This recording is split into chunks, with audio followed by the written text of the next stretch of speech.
Donc on va démarrer le Mizmor Café, un Mizmor qu'on lit au moins 2 fois par jour en général, pour les jours ouvrés, pour les jours où on fait le Tachanoun.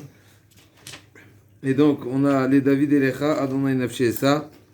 On va commencer par l'introduction du Radak qui nous fait remarquer ce qu'on sait à peu près tous, que dans ce Mizmor on retrouve les lettres de l'alphabet, toutes les lettres de l'alphabet.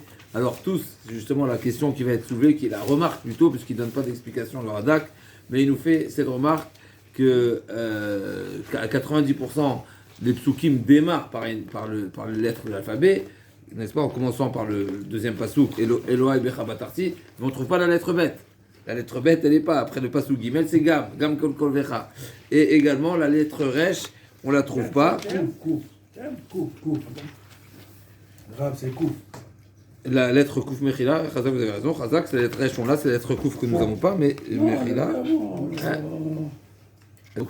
Alors, on a des Mizmorim, on a plusieurs Mizmorim qui ont la lettre, les lettres de l'alphabet en ordre, comme le fameux Mizmor que nous lisons Shabbat, pour ceux qui le lisent, Odashem Bechol Eva Besod Esham Veda, où là-bas, on a également l'alphabet, mais c'est pas l'alphabet qui démarre au début de Pasouk. C'est vrai.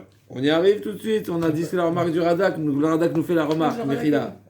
Le Radak nous fait cette remarque, Rabbi David Kimchi, il nous fait cette remarque que la lettre bête ne démarre pas au début de Pasouk. La lettre Resh, donc comme vous m'avez bien corrigé, on la trouve 2 fois, Réoniver Hadetseni, elle est dans le Pasouk Yutret, et Réoniver Kirabou, elle est doublée, la lettre Resh elle est doublée, donc c'est intéressant, la lettre bête nous l'avons pas, la lettre Resh elle est doublée, peut-être c'est pour compenser, n'est-ce pas, parce qu'on sait que c'est également la lettre, c'est la deuxième centaine, et également la lettre Kouf qu'on ne retrouve pas. Donc la lettre Kouf qu'on ne retrouve pas, et la lettre Resh on la trouve 2 fois. Ok, donc ça c'est la remarque, il ne nous donne pas d'explication, il nous dit voilà, il y a des choses qu'on ne sait pas forcément, je vous lis dans les mots, Vélo Nodar Behemet. D'accord. Il ne nous dit pas pourquoi. Mais par contre, il nous dit que le Midrash nous dit qu'on retrouve le bête dans le deuxième mot, Elokai Becha Batarti, le deuxième mot, et également Becha, c'est quoi? C'est la valeur numérique de 22. Donc on a les 22 lettres. Donc déjà dans le premier pasouk, dans le deuxième lettre, dans le deuxième pasouk, on retrouve le remez, on va dire. On commence par le bête, le Aleph. On n'a pas la lettre bête, mais la lettre bête elle est dans le deuxième mot. Et le deuxième mot également nous indique la valeur numérique des 22 lettres de l'alphabet. D'accord? Alors, juste pour une petite parenthèse, on sait que j'avais vu une fois une explication dans le Tachanoun, n'est-ce pas? On sait également que le Tachanoun, il suit le alphabet Hashamnu, Bagadnu, Gazalnu, Dibarnu de Filashonara, Avinu, Ersharnu. Et là-bas également, on retrouve quelque chose d'intéressant, c'est qu'il y a des lettres qui sont doubles. D'accord? C'est important. Tachanoun, on dit. On a dit que le Radak nous fait cette remarque où on comprend, on ne sait pas forcément pourquoi la lettre bête ne démarre pas par un début du pasouk, et je vous lis dans les mots. Velo noda etzlenu, il dit le Radak, lo noda etzlenu mipnema be'elu yotar mi'ba'acherim. Donc il y a des remarques, certaines lettres. Donc on a dit la lettre bête ne figure pas, la lettre kouf ne figure pas en début de pasouk, la lettre kouf, oui, et alors que la lettre resh figure 2 fois. On était en train de dire que dans le Tachanoun, en disant Hacham, etc. Et j'avais lu une explication une fois que toutes les lettres finales, les lettres qui ont une lettre finale, pardon, donc comme le Mem, comme le Nun, Menatzpach, eh bien ils sont doublés dans le Tachanoun. D'accord? Donc on a, et pour quand on dit, n'est-ce pas, pourquoi en réalité cette notion du alphabet dans le Tachanoun, c'est parce qu'en réalité, quand on faute, malheureusement, alors même si on ne sait pas ce que ça veut dire, mais on sait que Akadosh Baruch Hu a créé le monde avec le Aleph Bet, avec les lettres de la Torah. Ce que ça veut dire, on ne sait pas exactement, mais on sait que les lettres ont une grande importance. Et quand on faute, malheureusement, on pourrait porter atteinte aux lettres, n'est-ce pas? Pagamnu bekav bet otiot shimcha, comme ça on dit dans certains Hiraton. Et juste, on va rappeler également ce que nous avons mentionné au nom du Maharsha ce Shabbat. On a raconté l'histoire de ce fameux Goy qui voulait se convertir. Il est venu chez Shammai et il lui a dit combien de Torot vous avez chez vous? Vous les Juifs, vous avez combien de Torot? Il a dit on a 2. N'est-ce pas? Pas tout le monde sait qu'on a 2. Ils pensent qu'on est les hommes du livre, on a un livre. Effectivement, on a un livre parce qu'on a la Torah écrite, c'est un livre. Mais on a une deuxième Torah qui est Torah orale, et c'est la Torah orale. Normalement, une des explications pourquoi elle reste orale, c'est justement pour ne pas que les étrangers et une tfissa, c'est des secrets de famille en réalité tout simplement. Et donc c'est au sens premier, c'est pas et ces grandes révélations, ces grands secrets là, ça se transmet. Un secret de famille, un secret professionnel, un secret d'affaires, un secret d'État. Comme une recette. Exactement. Alors oui, ça se transmet exactement. Il était juif. Alors, il a dit c'est gratuit. Il a dit donne-moi deux. Demande-en deux. On est d'accord, ça c'est pour les deux tables. Maintenant la Torah est orale, c'est oral. Et donc ce gars il est venu chez Hillel, il lui a dit combien de Torah vous avez? Il a dit j'en ai deux. Il a dit ah bon? Mais je sais très bien que vous en avez deux. La Torah écrite, la Torah orale. La Torah écrite j'accepte, donc je veux me convertir à condition d'accepter la Torah écrite. La Torah orale je n'accepte pas. Et Shammai il a repoussé, il a dit chez nous la conversion c'est un pack où on prend tout ou rien du tout, et comme on a dit toutes les halachot de conversion on les apprend de route à Moavia, Bachar Tel Chieler, Bachar Talmuni Alin, Amechami. Donc Ruth a déclaré d'une manière sincère et intègre l'acceptation totale. Hillel, quand ce goy est venu chez Hillel, il a dit pas de problème. Il a commencé à lui enseigner. Donc il lui a enseigné Aleph Bet. Il a commencé par le début, par les lettres de l'alphabet. Et donc le premier jour, il lui a dit Aleph Bet Gimel dans cet ordre-là. Et le deuxième jour, il a inversé l'ordre. Il lui dit oh, tu te fous de moi, le gars, il n'était pas bête quand même. Il a dit mais la veille, tu m'as enseigné l'inverse. Il lui dit mais qui t'a dit que c'est l'inverse? Qui t'a dit quel ordre quel ordre suivre? C'est moi. Donc tu me fais confiance. C'est ça la Torah orale. La Torah orale, en réalité, c'est faire confiance à nos Chachamim, faire confiance à cette transmission. De même qu'un homme, n'est-ce pas, il est normalement dans une famille bien constituée, on a confiance aveugle envers nos parents. Tout simplement parce que c'est le Ramban Nachmanide, si je ne me trompe pas, qui dit sur le passouk chez Alavicha Viagetra Zeken Rav Yom Roulav. De même que chez Alavicha, alors on sait très bien que Avicha, c'est pas forcément le père, c'est bien plus large. C'est nos Chachamim qui sont, n'est-ce pas, comme on entend bien sûr des témoignages à n'en plus finir sur combien des personnes ont eu des relations avec des rabbanim, comme vous avez pu connaître, qui se considéraient comme leurs enfants, et le Rav était comme le père. Et il y en a plusieurs témoignages qui disent qu'ils ont plus pleuré pour la disparition du Rav que la disparition du père. Ça, c'est exactement la définition d'un Rav. Donc quand on dit chez Alavicha, c'est un père. Mais le Ramban, il nous dit, en réalité, un père qui est un vrai père, il ne va pas mentir à son fils. Il va pas lui dire, n'est-ce pas, et surtout pas sur son lit de mort, n'est-ce pas? C'est pour ça que on voit que les grands de la nation, comme Yaakov Avinu, comme Shmuel Hanavi et Moshe Rabbeinu, quand est-ce qu'ils ont dit leur dernier message avant leur départ? Pourquoi? C'est un moment précieux, c'est un moment propice, c'est un moment où on est serein, c'est un moment où on ne rigole pas. Et ben également un père qui donne de l'importance à ses enfants et qui donne l'importance à la vie de manière générale, il ne va pas le tromper. Donc c'est exactement ça cette notion-là de la Torah orale, c'est la transmission, et on est censé avoir une confiance aveugle en nos chachamim, une confiance aveugle envers nos parents, etc., qui nous enseignent la vérité de la Torah, comme on connaît l'histoire. Je me permets juste d'élargir avec cette parenthèse, où une fois Rabbi Yochanan a dit, on a vu cette Gemara qui nous dit, Rabbi Yochanan il a enseigné que quand le Mashiach viendra, les Yerushalayim, les portes de Yerushalayim, Sha'arei Yerushalayim, seront en diamant, des grands diamants de 30 amot, si je ne me trompe pas, sur 30 amot.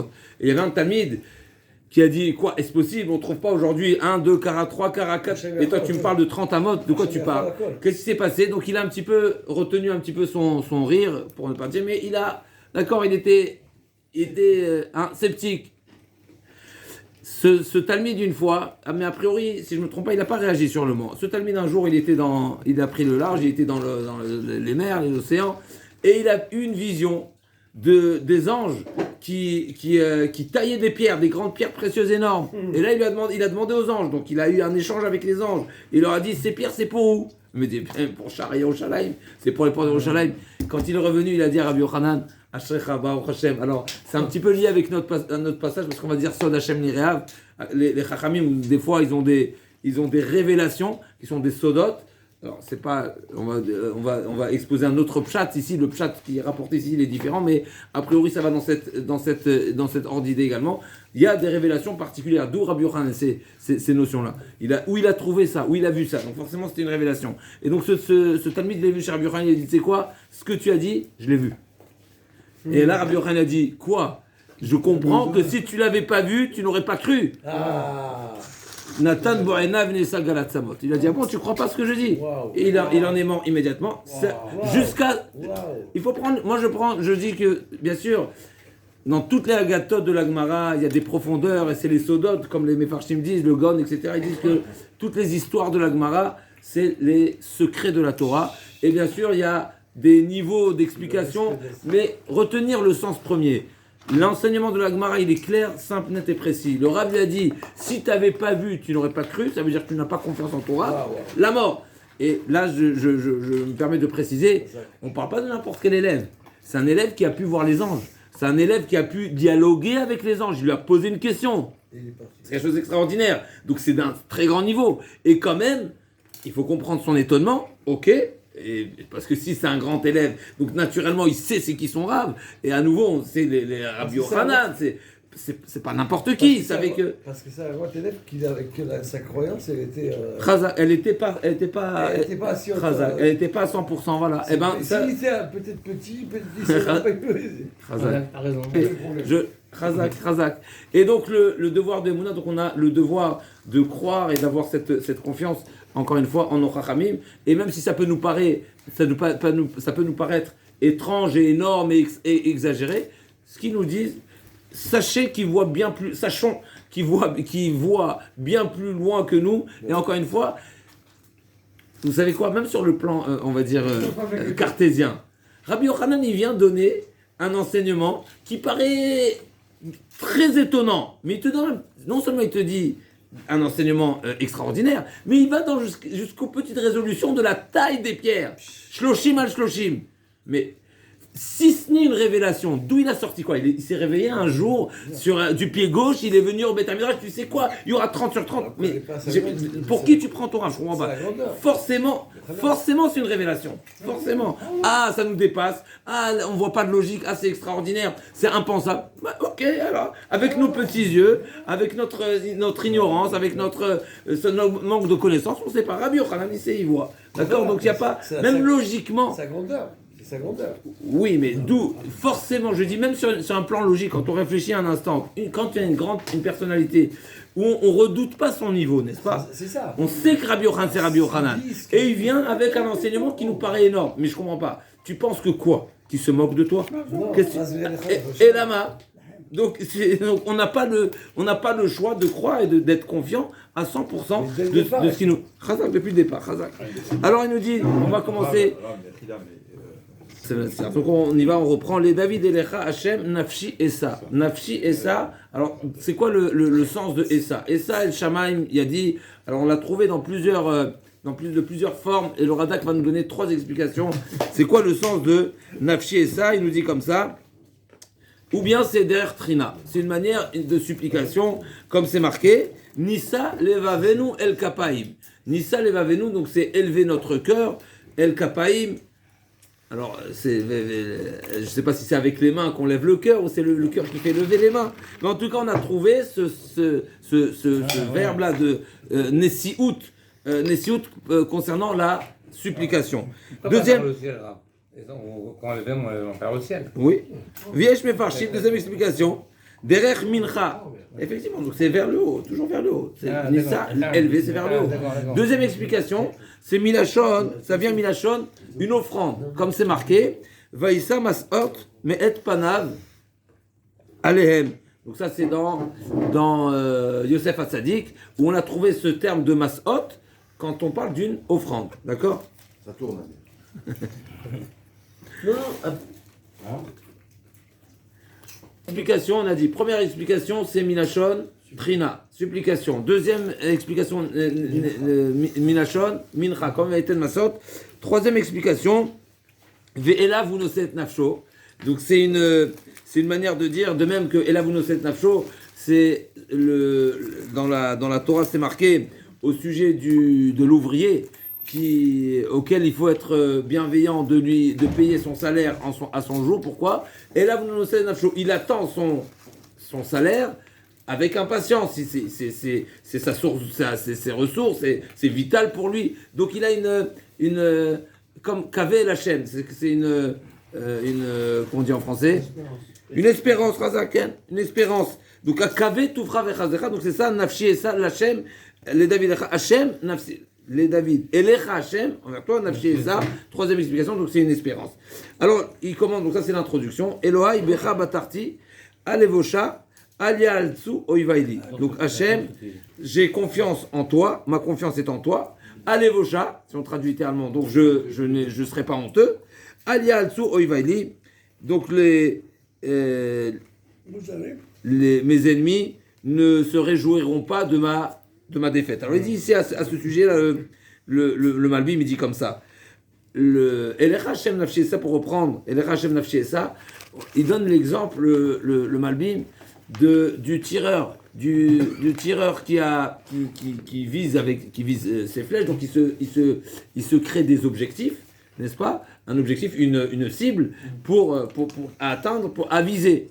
Il dit David Ameler, tout ce que je demande, toutes mes supplications, toutes mes demandes, tout ce que j'attends de toi, le bon Dieu, que ça peut être sur le plan matériel ou spirituel, en réalité, n'est qu'un moyen pour arriver, pour t'atteindre. Ma cible, c'est quoi? C'est Hachem. Ma volonté, elle est dirigée, un seul objectif, c'est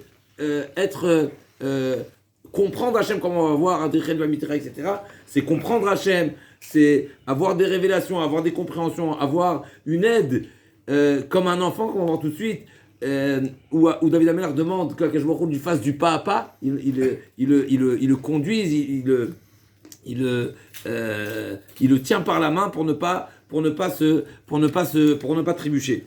Donc il dit comme ça Elecha c'est ça, Shem Nafshi ça, et donc Elohai Becha Batarti, et donc Alevosha, du fait que j'ai entièrement confiance en toi, alors le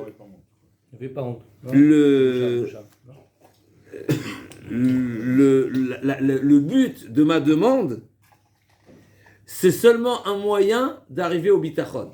Alors on va voir tout de suite c'est quoi cette notion. Et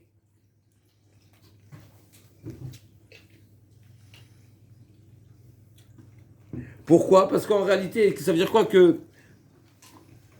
le but c'est le bitachon? Parce qu'une personne qu'en réalité, comme ça on voit aussi dans d'autres mefarshim, le Radak également il va dans cette direction.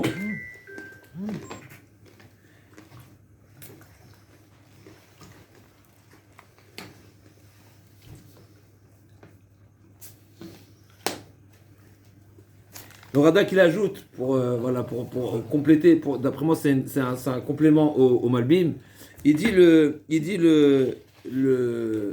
Radak, Becha Batarti Alevosha, ça fait partie de la supplication. Je demande de ne pas être honteux, c'est-à-dire qu'en réalité, si Akadosh Baruch Hu ne répond pas à ma supplication, il ne m'exauce pas, donc en réalité, ça remettrait en question mon bitachon. Parce que celui qui est botéar, en tout cas celui qui n'est pas exaucé, on pourrait douter de son bitachon. Parce que s'il n'était pas le bitachon, il aurait dû être exaucé. Alors, vous allez me dire, effectivement, pas tout le temps, il y a toujours des exceptions, on y arrive. Mais en tout cas, c'est ce que David Ameller dit. Je vous lis dans les mots. Les fikar techinati les fanecha shelo evosha. Je te demande de ne pas, que je ne sois pas honteux. Chez imlo titani chez elati, ineyeshli boshet bebitroni. C'est quelque part, je remettrai en question mon bitachon, parce que si j'ai pas été exaucé, c'est probablement, j'ai pas eu le bitachon. D'ici, on voit que celui qui a un bitachon sincère et complet en Hachem, eh ben quelque part, comme si que, pas c'est un préservé, c'est qu'il est censé être exaucé. Donc s'il n'est pas exaucé, c'est qu'il y a un problème dans le bitachon. D'accord? C'est bien ça, c'est bien. Plus tu as des problèmes dans le bitachon, plus tu as des problèmes dans l'émouna. Ici rapporté, mais on avait vu dans les autres Teilim qu'une personne, un demandeur, souvent, il se gêne de demander ce qu'il veut réellement. Il a honte, comme c'est marqué, si je ne me trompe pas, on avait vu dans Iyou les Raton Imrefi, Vegion Libi, pourquoi Egion Libi, donc Iyou les Raton Imrefi, donc on demande que soit bien agréé, accepter les Imrefi, mes paroles, et Egion Libi, et mes pensées. Pourquoi Egion Libi? Parce que des fois, on n'a pas le courage de demander explicitement ce qu'on veut, donc on les garde dans notre cœur. Mais là, David Ameller dit, Becha Batarti, allez Vosha, moi j'entends rien, pourquoi? Si l'objectif, il est Elecha Hashem Anafshi et ça, donc j'ai honte de rien, je demande tout clairement, puisque tout ce que je demande, je déclare que c'est seulement un moyen, donc je suis pas gêné de demander. Donc allez vos chats, donc Bechabatarti et allez vos chats, moi j'ai pas honte de demander, parce que le but de mes demandes et de mes supplications, ils sont pour c'est pour atteindre un seul objectif, d'être proche d'Akadosh Baruch Hu. Magnifique ici ce passou, Gam Kol Kovecha Lo Yevoshu, Yevoshu Abogdim Rekam. Et là, ça complète ce qu'on a dit. Maintenant, David Amelech, il dit, je ne demande pas seulement pour moi. Je demande que tous ceux qui sont mes Kavim et Lachem, qui sont Kavé et Lachem, Chazak Vemzivecha, que eux également, je prie pour eux. Donc David Amelech, il ne prie pas seulement pour lui. Donc on a ici, je suis en train de penser à quelque chose, un chidouche terrible. Toute personne qui est Baal Bitachon et qui travaille son Bitachon, il travaille sa confiance en Hachem, et il souhaite obtenir quoi que ce soit, en travaillant son bitachon, même si c'est quelque chose que des fois la logique ou des fois les règles de la nature ou autres nous font désespérer, ceux qui travaillent son bitachon, enon milvado, eh ben il peut obtenir des grandes choses. Là, David Amelech, ici, vous savez quoi, ce qu'il a fait, David Amelech? Ça fait plus de 2000 ans, n'est-ce pas? Il a prié pour tous les botrim. Il prie pour tous les botrim. Donc tout celui qui demande quelque chose à Hachem et il a du bitachon, vous savez quoi? Eh ben il est épaulé, il est également soutenu. Et David Amelech, il a prié pour Kol Kovecha Lo Yevoshu. Donc il demande pour tous les Kovim et Hachem, tous ceux qui ont espoir en Hachem, qui n'est pas honte. Yevoshu Abogdim Rekam. Par contre, ceux qui, les Bogdim, les rebelles, les traîtres, les Boguettes c'est un traître, c'est un rebelle, eux, Yevoshu, eux qui soient honteux, ça veut dire qu'il a prié également que les Bogdim n'aient pas de réussite. Alors, Bémet, cette Yevoshu, Rekam, ils auront rien. Rekam, ils seront rien du tout. Yevoshu Abogdim Rekam, ils n'ont rien du tout. Bémet, d'après ce pasouk-là, on peut comprendre une question que la Gemara pose, et on l'a rencontré dans Sanhedrin à plusieurs reprises. La Gemara demande, qu'est-ce qui a fait réussir Sancheriv? Qu'est-ce qui a fait réussir Nebuchadnezzar? C'est une question de la Gemara. Et bien, on s'est posé la question, mais c'est quoi la question de la Gemara? Je ne comprends pas, ça veut dire quoi? Pourquoi ils ont réussi? Ils n'ont rien réussi du tout. On était Chayab, tout simplement. On méritait la punition. Donc, il n'y a pas besoin de chercher leur réussite. A priori, ici, peut-être ça complète un petit peu cette idée. Quelque part, le rachat, quand même si on mérite la punition, le bâton qui nous frappe, eh ben, il doit également avoir un certain mérite pour pouvoir et pour être capable d'exécuter même quelque chose qui est censé être réalisé. D'après ce qu'on est en train de dire, David Amelech est pris que peut-être que ces personnes-là, ces Bogdim, ceux qui sont boguettes, ceux qui sont rebelles, ceux qui sont traîtres, ceux qui sont lâches, etc. Eh bien, Rekam, qu'ils soient nuls. Et vous savez ce que la Gemara elle répond en réalité? Alors, ça consolide ce qu'on est en train de dire. Ces fameuses personnes-là qui ont réussi à aller jusqu'à exiler le peuple d'Israël comme Sancheriv, ou détruire le temple comme Nebuchadnezzar, vous savez c'était quoi leur mérite? La Gemara nous a donné deux réponses. Elle nous a donné une réponse pour Sancheriv, elle nous a donné une réponse pour Nebuchadnezzar. Sancheriv, vous savez pourquoi on en a déjà parlé, je crois, mais c'est très fort, parce de le réaliser, c'est très puissant. Vous savez, c'est quoi le mérite de Sancheriv? C'est qu'il n'a pas dit la Shonara sur Eretz Israël. C'est-à-dire que quand il a proposé aux 10 tribus de les exiler, il leur a pas dit je vais vous amener vers une terre qui est meilleure que la vôtre. Et donc juste par le fait qu'il n'a pas parlé de mal d'Eretz Israël, et bien ça lui donnait la réussite. Et Nebuchadnezzar, c'est quoi son mérite? C'est qu'il s'est levé, il a couru 3 pas pour aller rattraper et faire revenir le 4 pas, 3 pas, 4 pas. Alors la Gemara dit 4 et le Midrash dit 3 et on a donné une réponse pour répondre les deux à la fois. N'est-ce pas, il a fait 4 pas. Alors effectivement la Gemara dit 4, le Midrash dit 3. Et c'est quoi ces pas là? C'est pour ramener le greffier, le sofer du Meller qui avait envoyé une lettre de salutation à Chizkiyahu Amelech. Chizkiyahu Amelech qui était malade, il est tombé malade et qu'il a guéri. Et quand il a guéri, Akadosh Baruch Hu a stoppé le jour. Et le jour, c'était un jour pas de 12 heures, mais de 22 heures. Akadosh Baruch Hu a allongé le jour. Pourquoi il a allongé le jour? Parce que le jour du décès du père de Chizkiyahu, Akadosh Baruch Hu a écourté le jour de 10 heures. Donc c'était une journée de 2 heures seulement. Et pourquoi Akadosh Baruch Hu a écourté le jour de 10 heures? Pour ne pas qu'il y ait une journée longue et on aurait fait les obsèques du père de Chizkiyahu. On aurait fait des spédimes, etc.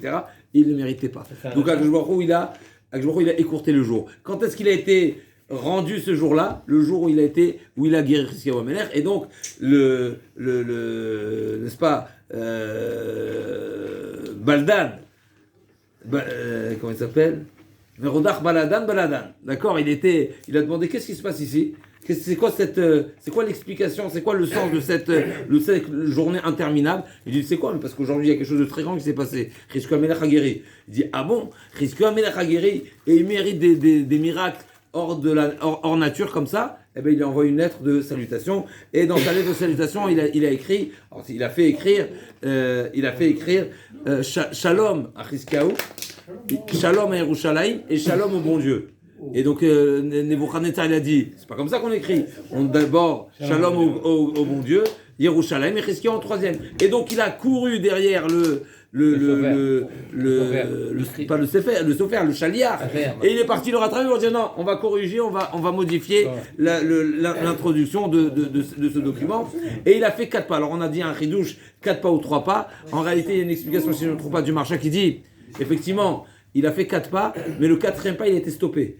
Gabriel, il a stoppé. Pourquoi il a stoppé? Parce que s'il avait continué à courir et à rattraper le chaliar, eh ben, il aurait tellement de mérite que malheureusement, ça nous aurait coûté très cher. Donc, Gabriel, il a arrêté. Donc, le 4e pas, il a fait 3 pas et demi. Donc, il a fait un 4e pas, mais le 4e pas, il n'est pas compté. On a donné une deuxième explication.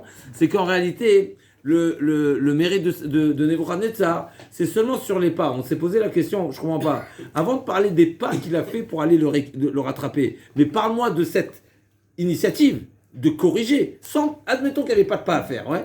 Le fait qu'il faut corriger et l'Irvod Hashem, mais en soi c'est un mérite, en soi c'est quelque chose de valeur, il mérite. On voit que non, c'est que pour les pas. Et d'ailleurs, c'est une des explications pourquoi on fait les 3 pas de Osé Shalom, etc., pour contrecarrer ce. Mais en tous les cas, on voit très bien que la correction, elle est naturelle, elle est logique, et donc c'est normal qu'il fallait corriger. Sur ça, il n'y a pas de salaire. Mais l'effort supplémentaire qu'il a fait de s'empresser, de faire des pas lui-même pour aller le rappeler, il aurait pu envoyer un autre chaliar et dire va l'appeler. Non, il n'a pas dit va l'appeler. Lui-même, il est parti. C'est sur ça qu'il a été récompensé. Et donc le premier pas, c'est normal. N'est-ce pas? C'est comme la première réaction. La réaction de la correction, c'est normal. Sur ça, il n'y a pas de salaire. Sur quoi il y a le salaire? Sur les supplémentaires. Sur les 3 pas supplémentaires. Donc en réalité, on peut répondre qu'il n'y a pas de contradiction. Il y a eu 4 pas, mais le salaire, il est sur 3 pas. D'accord? Et ça nous rappelle également une idée qu'on a retrouvée dans les Sfarim, si je ne me trompe pas, c'est le Harizal, le Mishamori ramène. C'est marqué que Srar Mitzvah Bayal Malika. Il n'y a pas de salaire sur les mitzvot sur terre. Mais par contre, sur la mitzvah elle-même, il n'y a pas de salaire. Mais tout ce qu'il y a autour de la mitzvah, l'effort, la simcha, l'intensité, l'entrain, etc., sur ça, il y a du sachar. D'ailleurs, surtout sur la mitzvah, et surtout sur l'effort. D'ailleurs, c'est marqué cette idée, les rapportés de Mishamoura, dans l'effort, la sueur qu'un homme fera, l'effort pour la mitzvah de la matzah, c'est un grand mérite pour purifier toutes les fautes pour lesquelles particulièrement. Ok, donc ça c'était la parenthèse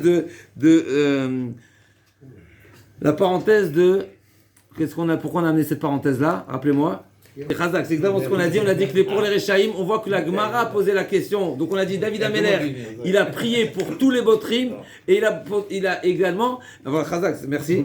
Et il a prié également pour que les Bogdim, les rebelles, ils ne réussissent pas. Maintenant, on a posé la question. La Gemara, elle a posé la question par quoi ils ont mérité Sancheriv et Nebuchadnezzar. Qu'est-ce que la Gemara répond? Ils ont un mérite. Pourquoi? Parce qu'ils ont fait quelque chose en l'honneur d'Hachem.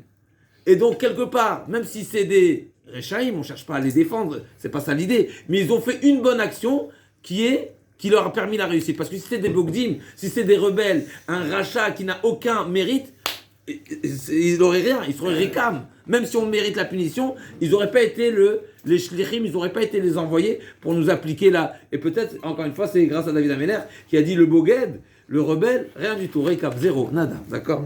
Ok, alors ça c'est un bon...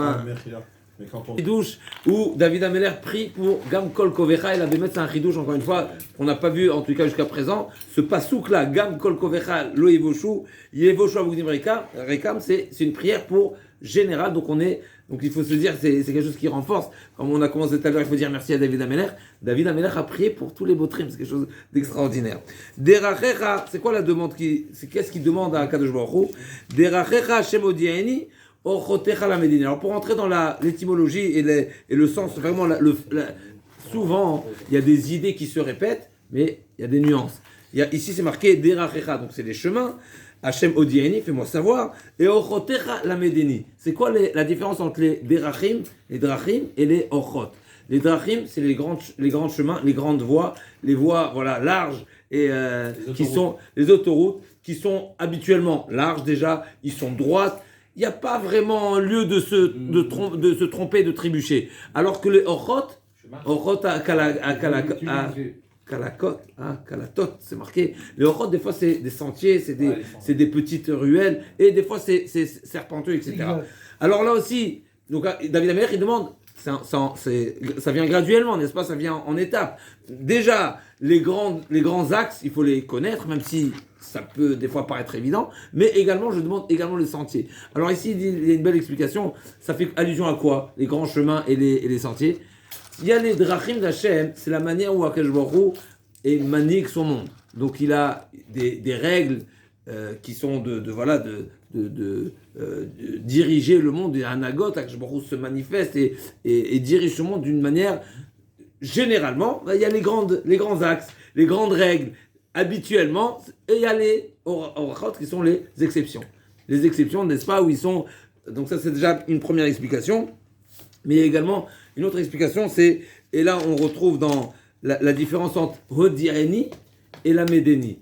Hodiani, c'est savoir, c'est connaître. Alors c'est intéressant parce que les Orchot, les Drachim, c'est les grandes voies.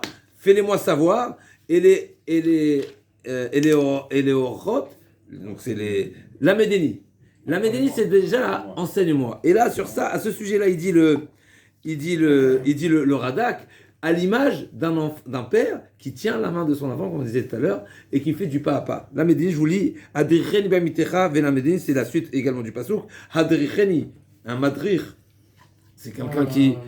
Un professeur, un enseignant, bamitecha ve la Médini, il dit à ce sujet-là, le Radak, qui Adam, un madrich, un nahar la lechet meat meat, comme un adulte qui apprend à un enfant, un jeune, à marcher pas à pas, chez Argil veyelech me'atzmo, jusqu'à ce qu'il soit capable de marcher par lui-même.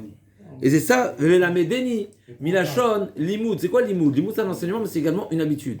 Anashim melumada, c'est quelque chose qui est fait, lumad, qui est égel le lumad. C'est comme un veau qui n'a pas encore appris le métier, n'est-ce pas? C'est un petit veau qui est jeune. Quand on parle de Limoud, et là c'est en réalité, une grande. Ça nous montre combien la puissance des mots Belachon HaKodesh. Limoud, c'est un apprenti. Non, mais l'apprenti, c'est pas seulement l'enseignement, c'est pas seulement l'enseignement à l'état pur, mais c'est l'habitude. C'est-à-dire, on sait très bien que le limoud, c'est intéressant comment le limoud, le même mot, il exprime l'enseignement et il exprime l'habitude. C'est n'est-ce pas un limoud, quelqu'un qui est meloumad benissim, c'est quelqu'un qui a eu l'habitude d'avoir des nissim, n'est-ce pas? Il y a une deuxième explication ici, c'est que dans la suite du passouk, donc adricheni ba mitecha, adricheni, donc c'est oriente-moi, dirige-moi, ba mitecha vela medeni, qui a-t-elle oishi otra kiviti kolayom. Donc qui a-t-elle oishi, c'était mon Dieu sauveur, otra kiviti kolayom, c'est en toi que j'ai espoir toute la journée. Alors kolayom, c'est intéressant que Rashi dit kolayom, c'est quoi le sens de kolayom? Alors il dit Rashi, l'yom ici qui est mentionné ici, c'est le monde dans lequel on vit, l'Olamazé, qui est appelé Yom. Mais pour qui il est appelé Yom? Pour les Goïm. Pour nous, il est appelé Laïla. D'accord? Ça, c'est le pshat de Rashi. Et même mettre le Siftet Skenim, il dit, parce que Rashi, il avait un problème. Ça veut dire quoi, Kolayom? Kolayom, ça veut dire toute la journée. Toute la journée, David Amelech prié. Donc, forcément, il dit Rashi, le sens de Kolayom, c'est pas toute la journée, mais c'est tous les jours. Tous les jours. Et donc, c'est sur Olamazé qui est jour. Mais, sur ça, Rashi vient dire, non. Jour, c'est jour pour les nations, pas pour nous. Pour nous, tant qu'on n'a pas la révélation d'Akadosh Baruch Hu, tant qu'Akadosh Baruch Hu ne s'est pas révélé, tant qu'il n'y a pas Akadosh Baruch Hu ne se manifeste pas, alors pour nous, c'est Ataboker Vegam Laila. Pour nous, le Olam Hazé, il est Domé Laila. C'est le Olam Haba où on aura des compréhensions claires. Et d'ailleurs, c'est marqué, même les Amoraïm, qui étaient d'un grand niveau, qui avaient des grandes compréhensions, des grandes révélations, c'est marqué qu'une fois, il y a un Mora qui était mourant, donc il a vu il allait passer, comme on dit, et il a vu des visions de ce qui se passe là-haut. Et quand il est revenu, il a dit quoi? Qu'est-ce que j'ai vu là-haut? Olam Afur Raitikan. J'ai vu un monde complètement inversé. Ceux qui sont considérés ici, là-haut zéro. Et ceux qui ne sont pas considérés ici, là-haut ils sont considérés. Et sur ça, donc ça veut dire que c'est un choc, n'est-ce pas? C'est un choc terrible de réaliser que là-haut, ça veut dire qu'ici on ne voit rien. D'accord? Donc c'est ça. Même pour les Amoraïm. Des fois, on se trompe complètement de certaines choses qu'on pourra avoir de la considération. Là-haut, c'est complètement différent. Mais ça, l'Agma, elle continue. Et l'Agma, elle dit, et nous, là-haut, on est considéré comment? L'Agma a dit, comme on est considéré ici, on est considéré là-haut. C'est-à-dire, les Chachamim, comme l'Agma a dit, Man Malché Rabanan, les Chachamim sont comparés, ils sont considérés comme des Melachim. Là aussi, on est considéré. En tous les cas, c'est ce que Rashi dit ici. Donc, Kol Hayom, ça fait allusion au Olam Hazé qui est Yom pour les Umot Haolam, mais pas pour les Goïm. Alors, moi j'avais une question, je partage avec vous juste une petite remarque. Il y a un passage qui dit Alecha Horagnu Kol Hayom. Là aussi, c'est la question de la Gemara. La Gemara dit, ça dit quoi? Alecha Horagnu Kol Hayom. Toute la journée, on se tue pour toi. Et la Gemara dit, c'est quoi Alecha Horagnu Kol Hayom? C'est-à-dire qu'on se tue pour toi. Mais tout simplement, il y a plusieurs explications, mais c'est sûr que Kol Hayom, ça ne veut pas dire toute la journée, ça veut dire tous les jours.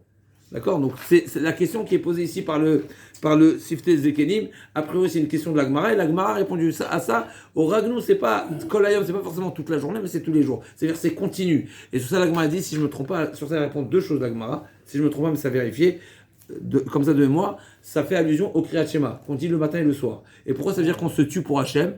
On n'a rien fait. On a juste. Mais parce qu'on est prêt à mourir à Kiddush Hachem. On dit, Ve'avtet Hachem Elokecha.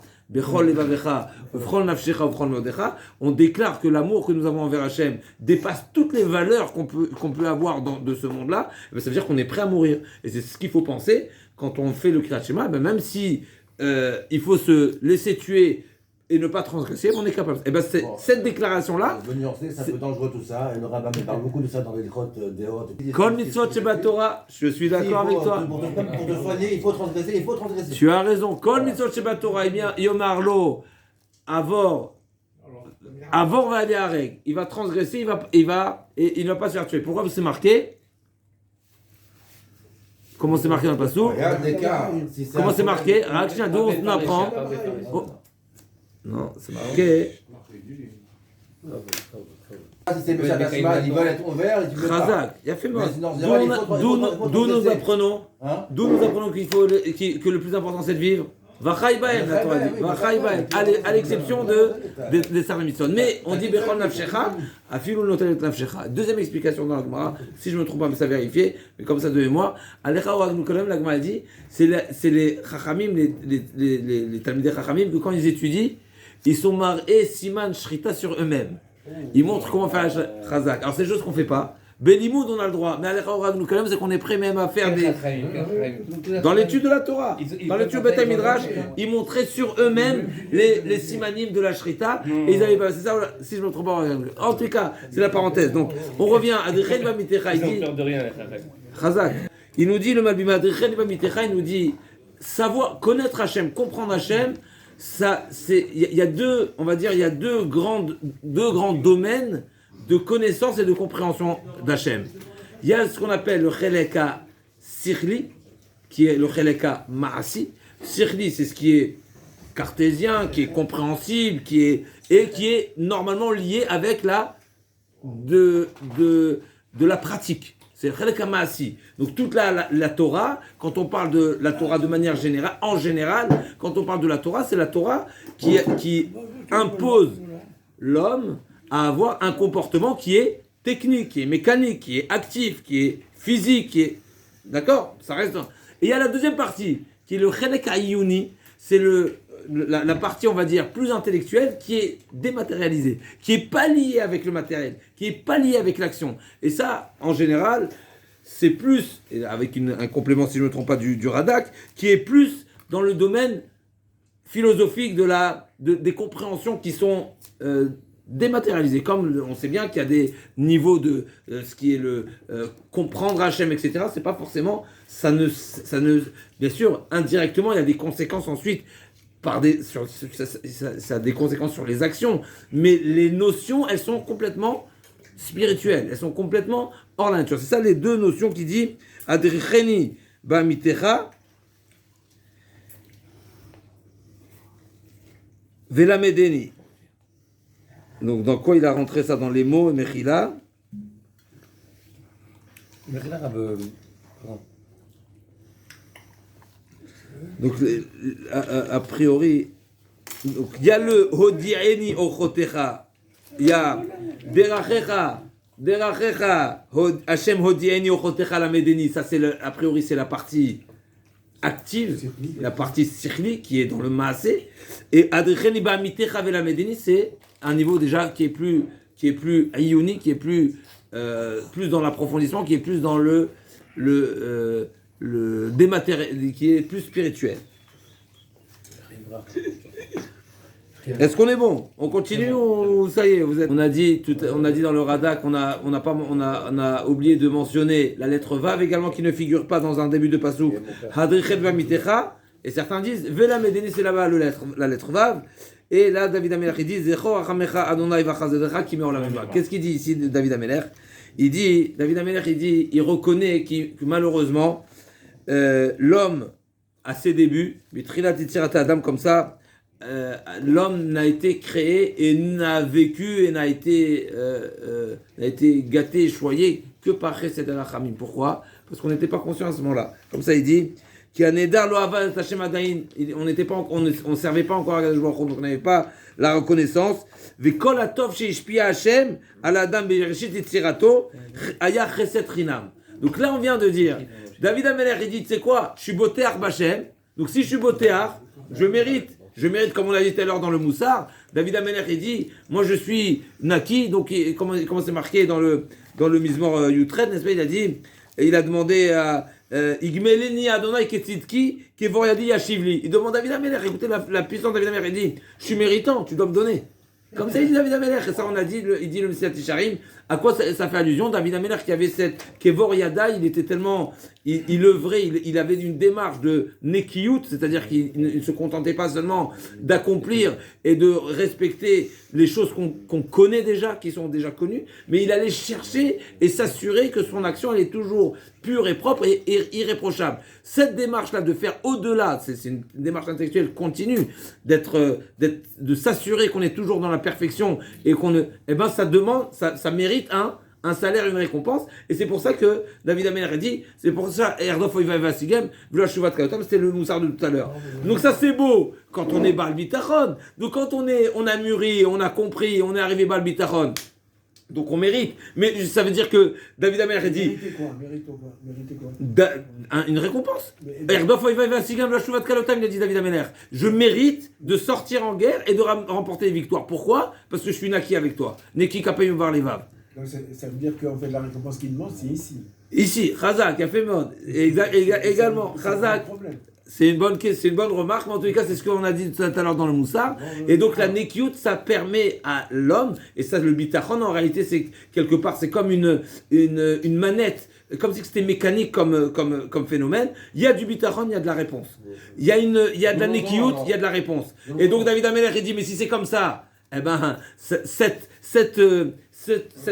comment on appelle ça, ce protocole, mais il est accusateur, pourquoi? Mais parce qu'avant que je sois botéar, tant que l'homme n'était pas à ce niveau, il n'était pas en Vénachem, donc il méritait rien, donc c'était gratuit, donc c'était complètement gracieux tout ce que Akjouch il a fait. Donc c'est ce qu'il dit à David Amelech, Zecho Achamecha Hashem, souviens-toi de tes rachamim, Vachasadecha, qui met olam ema, qui ont été depuis le début, donc depuis l'existence de l'homme, parce qu'ils étaient à ce moment-là, ils étaient gratos, ils étaient sans, d'accord? Et donc il dit, et d'ailleurs on pourra remarquer à ce sujet-là, et on s'arrête sur ce point-là, on sait que David Amelech, il a fait les 26 kilos Olam Chazdo. Pourquoi les 26 kilos Olam Chazdo, de Olam Chazdo, le ce qu'on appelle le Halel Agadol, c'est quoi ces 26 kilos Olam Chazdo? Ça fait allusion, c'est l'expression de reconnaissance de David Amelech sur les 26 générations du début du monde, depuis le début du monde, avant Matan Torah. Pourquoi? Parce que tant qu'on n'avait pas reçu la Torah, eh ben, le monde tenait par Chesed. Il n'y a pas de mérite sur terre. Alors vous allez me dire, oui, mais Adam Rishon c'est un grand homme, Noir c'est un tzaddik, Abraham Avinu, Yaakov Avinu, Yitzhak Avinu, c'est grand tzaddik, oui, mais il n'y a pas la Torah. Donc ça reste que du Chesed. Donc ça rejoint un petit peu cette idée, mais on l'a même mal, le Chesed HaKadosh Baruch Hu qui était autrefois, juste pour finir avec quelque chose de très qui est lié à la paracha de la semaine, que nous avons lu, et qui est une remarque très intéressante, c'est qu'on sait que Moshe Rabbeinu, Moshe et Aaron ont été punis. Je vais juste rappeler un petit chidouche qu'on a mentionné Shabbat, voilà, par rapport à la faute de Memeriva, l'erreur de Memeriva. On sait qu'il y a une dizaine d'explications. Le Rochem Akadosh, il dresse une liste de 10 explications quelle était l'erreur de Moshe Rabbeinu, puisque c'est impensable que Moshe Rabbeinu n'a pas compris ce que Akadosh Baruch Hu lui a dit. D'abord, parce que Moshe Rabbeinu, c'est marqué qu'il était d'un niveau de prophétie de Aspak Laramira, il avait une vision claire. Donc si quelqu'un qui voit clair, il se trompe pas. Et deuxièmement, si on venait imaginer peut-être à ce moment-là, Moshe Rabbeinu, il n'a pas vu clair, eh ben c'est remettre toute la Torah en question. D'accord? Donc Moshe Rabbeinu, on ne peut pas avoir, c'est interdit, c'est explicite dans la Torah, la névoie, le niveau de prophétie de Moshe Rabbeinu, il est parfait. C'est impensable de dire qu'il n'a pas compris quelque chose, il a mal interprété. C'est impensable. Donc forcément, c'est qu'il y avait lieu d'agir de cette manière-là, mais malgré tout, c'était... Qu'un acte qui est... Là, donc je veux juste rappeler cette Nekuda. C'est Nekuda. le Zman, le contexte dans lequel on se trouvait lorsqu'il y a eu cette erreur de Memeriva, cette erreur, ce reproche de Memeriva. Myriam Enevia vient de décéder. Et d'ailleurs, c'est pour ça qu'on n'avait plus d'eau. Pourquoi? Parce que l'eau est venue grâce à Myriam. Comme c'est marqué dans la Gemara de Tanit, on a eu 3 dirigeants et chacun des dirigeants nous a procuré quelque chose, un cadeau. Myriam, l'eau, Aaron, les nuées, et Moshe, la manne. Myriam est décédée, il n'y a plus d'eau. Donc c'est la preuve en est que c'est par le mérite de Myriam qu'il n'y a plus d'eau. Moshe Rabbeinu, qu'est-ce qu'il faisait à ce moment-là? Il pleurait le décès de sa sœur.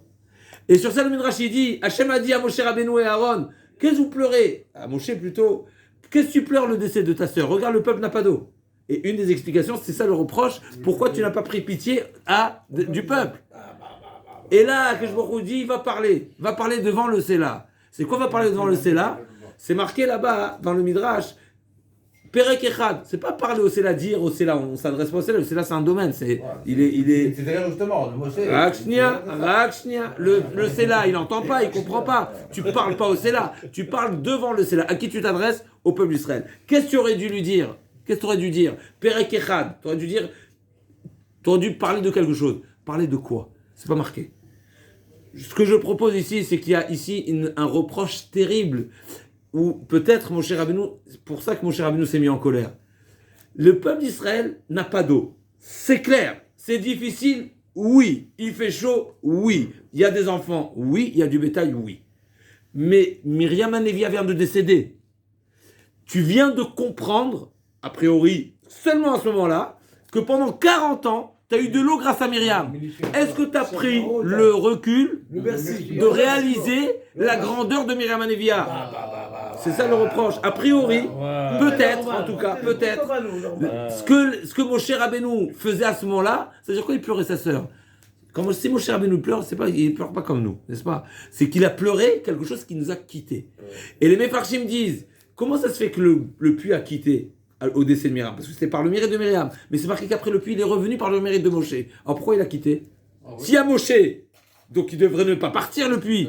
Deux explications. Première explication, c'est que le puits il a quitté. Pourquoi le puits il a quitté? Justement pour montrer que c'était par le mérite de Myriam. Effectivement, il y a également Moshe, mais jusqu'à présent c'était par le mérite de Myriam. Deuxième explication, c'est vrai qu'il y avait Moshe, mais le mérite de Myriam était plus supérieur. Et le puits, quand il est revenu, il n'est pas revenu comme avant. Il était plus important avant. Donc pour revenir, Moshe Rabbeinu, il est possible, très probablement, s'il pleure sa sœur, c'est qu'il pleure la perte d'une grande personnalité qui nous a quittés, grâce à laquelle nous avons un puits, et maintenant on n'aura plus le même puits. Et le Moshe Rabbeinu, imaginez-vous la colère de Moshe Rabbeinu à ce moment-là. Il n'y a rien de pire que un kfouy tova. Quelqu'un qui ne prend pas conscience. Pendant 40 ans, on ne savait pas. Vous savez quoi? Pendant 40 ans, on avait un puits. On a traduit ça que c'était naturel. Mais maintenant, il est parti le puits. Donc, tu es censé te réveiller. Tu es censé prendre conscience. Tu es censé reconnaître. Viens pleurer la mort de Myriam. Qu'est-ce qu'ils ont fait eux? Ils ont pleuré qu'ils n'ont pas d'eau. Alors effectivement, bien sûr, on n'est pas on n'est pas. Il Il y a des énervé, enfants, mon cher. il y a du bétail, mais il y a de quoi s'énerver. Bien sûr. C'est de ça, c'est à ça que vous Moi, pensez je- maintenant. On est censé jeûner maintenant. Il y a Miriam Anevia, elle est partie. Réfléchis que 40 ans, t'as mérité par Miriam Anevia. Très malin. Et c'est justement peut-être pourquoi j'ai rappelé ça, parce que c'est justement ça, malheureusement. Voilà, on a un exemple ici de quand on n'est pas, Il y a un manque là. quand on n'est pas suffisamment mature, eh ben effectivement, il y a lieu de se mettre en colère. Comme il dit le Ramban, le Rambam Maïmonide dit que la raison de la faute de Moshe Rabbeinu, c'est d'être mis en colère. Le Ramban, il dit, mais pas du tout, on méritait la colère. On méritait, il fallait qu'on soit frappé. On n'était pas digne à ce moment-là. Pourquoi on n'est pas digne? Mais il n'y a rien de pire un homme à qui on lui montre quelque chose, un enseignement vivant, on lui montre devant lui, il reste insensible, il pense pas. Ah, j'ai soif, t'as soif, mais réfléchis, regarde pourquoi tu as soif. Tu as soif parce que Myriam est partie. Ça veut dire que jusqu'à maintenant, le puits était écrasé.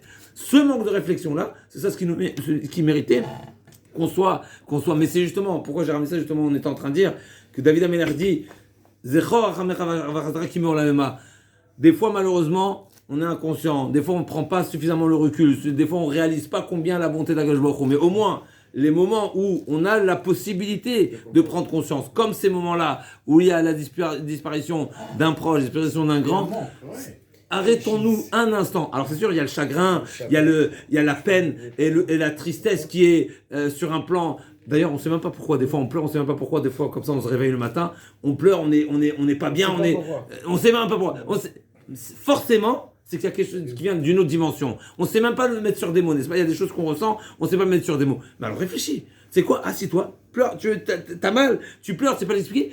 Va faire une des doutes, va te recueillir, va te retrancher, va réfléchir, et peut-être tu vas comprendre. Mais c'est sûr qu'il y a un message. Si on ne fait pas cette démarche, eh ben c'est le Kfouy Tova, et c'est ce qu'on dit ici, ce que David Améler dit. Retiens, Zechor, rappelle-toi de la bonté, parce que effectivement, quand j'étais inconscient, eh ben tu m'as gratifié alors que j'avais pas le bitachon, j'avais pas la compréhension. Mais dans ta chaîne, on se retrouve la semaine prochaine pour la suite.